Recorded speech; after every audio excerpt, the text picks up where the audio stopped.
सबैजनालाई नमस्कार। आज हरबजोङ गाउँपालिका जुमसुमको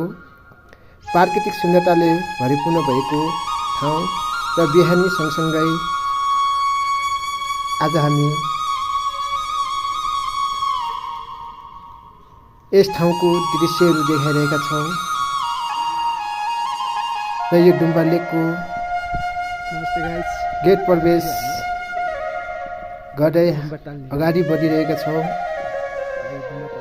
र हामी यस गेट अगाडि लगत्तै हामीलाई एकजना सिस्टरले बोलाउनु भयो र किन बोलाउनु भयो, हाम्रो जोडी जानुभएको छ, सायद टिकट लिनको लागि होला र यस ठाउँको अवलोकन गर्दै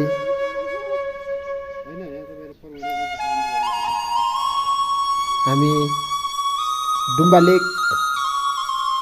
अवलोकन गर्दै फर्किएका थियौँ र फर्किने क्रममा बाटोमा घोडा सँगसँगै लिएको तस्बिरहरू र यस घोडासँगै पछाडि यस रोडमै सजाएर राखिएको चौरी गाईको दृश्यहरू पनि देख्न सक्नुहुनेछ। यो